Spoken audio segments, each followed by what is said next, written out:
好啦，而家我哋就做一個長形嘅包，你可以嚟做芝士包啦、腸仔包啦，或者係就咁豬仔包嘅。咁我哋就擺喺度啦，同一樣芝士包做法。我哋要反轉佢，因為呢度好靚噶嘛，我哋要將佢向出嚟。咁反轉後面嘅時候呢，我就拉住呢兩邊角，攞起反，跟住撳實呢兩邊啦。跟住呢度呢，就開始接少少上嚟。輕輕力撳一撳佢，跟住一路輕輕力捲上嚟，唔好壓咁實。壓得太實呢，你個包就唔夠鬆軟㗎啦。跟住呢度呢，就再搣開佢，搣開佢呢，就攞個膠刮刀，大約咁上下一個位置啦，但唔係切喎，係啱皮佢。咁有個好薄嘅皮呢，咁你可以捲上去。一捲上呢，佢接口呢就好貼嘅。跟住呢個時候呢，就搓一搓佢啦。搓佢呢邊呢，佢冇餡嘅包，你呢度有得佢都可以嘅。但係假設我哋有餡呢，我哋就要捏實佢，兩邊捏實晒。之後呢，就要再兩隻手擺喺度壓住佢兩邊嘅收口，你會感覺到佢尖咗出嚟㗎啦。嗱，個形就完全改變咗㗎啦。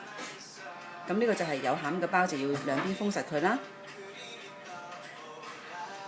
跟住我哋擺包嘅時候呢，我哋要擺佢每一隻包有適當嘅距離啦、平衡啦。跟住每一隻包同隔離呢，就要有差唔多一隻包咁嘅距離。咁你嗰啲包發酵之後呢，就變大咗，就唔會黐得好實。同埋呢，你就會發氣之後呢，就會個排列比較靚啲嘅。跟住我哋再做一個造型。譬如有時做啲腸仔包，點解係有啲紋嘅呢？咁我就係因為戒咗幾刀嘅。但係最簡單嘅做法啦。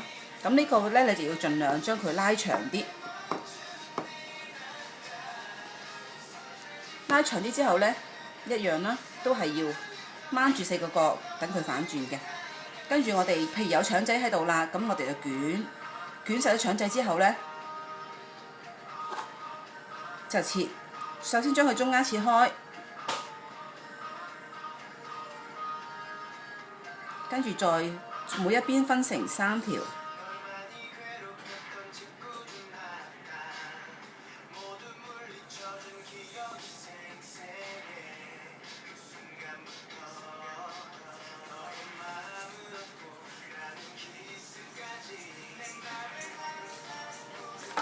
切咗之後呢，佢好散啊，咁但係呢，我哋會整翻佢黐埋嘅，黐埋仲要拉翻佢咁上下長度。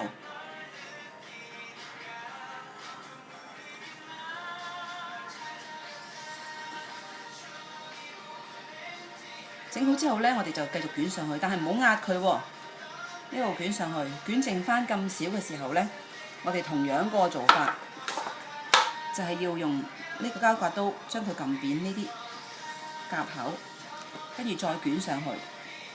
但係留意住啦，呢隻包呢好貼嘅喎，捲上之後呢，我哋就唔可以搓佢嘅，因為搓佢呢啲紋就會唔見晒㗎啦。我哋呢個造型已經做好㗎啦。